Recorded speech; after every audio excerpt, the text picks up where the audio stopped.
ఈ రోజు అమర్తలూరు మండలం అమర్తలూరు గ్రామంలోని బాబు జగజ్జీవన్ రావు విగ్రహావిష్కరణ కార్యక్రమంలో పాల్గొన్న మాజీ మంత్రి మరియు వేమూరు శాసనసభ్యులు నక్క ఆనంద్ బాబు, బాపట్ల ఎంపీ కృష్ణప్రసాద్ ఈ కార్యక్రమంలోని వేమూరు నియోజకవర్గం పరిధిలోని నాయకులు, దళిత సంఘాలు, కార్యకర్తలు తదితరులు పాల్గొన్నారు. ఎంపీ కృష్ణప్రసాద్ మరియు వేమూరు ఎమ్మెల్యే నక్క ఆనంద్ బాబు ఇద్దరి చేతుల మీదుగా విగ్రహావిష్కరణ చేశారు. నక్క ఆనంద్ బాబు మాట్లాడుతూ వర్ధంతికి, జయంతులకి విగ్రహాలకు పూలమాలలు వేసి మర్చిపోకుండా వారి దగ్గర నుంచి స్ఫూర్తి నేర్చుకోవాలన్నారు. ఇప్పుడు యువత ఆయన స్ఫూర్తితోనే నడవాలి అన్నారు.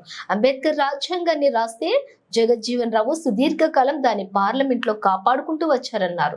ఆ రోజున ఎన్ని ఇబ్బందులు ఎదుర్కొన్నా రాజ్యాంగాన్ని దళితుడైనటువంటి అంబేద్కర్ రాశాడు.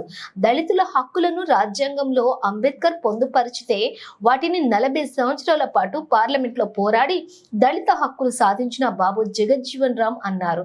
ఇక అప్పట్లోనే కులాల అడ్డంకులతోనే బాబు జగజ్జీవన్ రావు ప్రధానమంత్రి కాలేకపోయారు. ఇప్పటికీ కులం వివక్షలతో దళితులు సమస్యలు, అంటరానితనం ఎదుర్కొంటున్నారు కూడా. వీరంతా ఆ దిశగా పనిచేయాలి.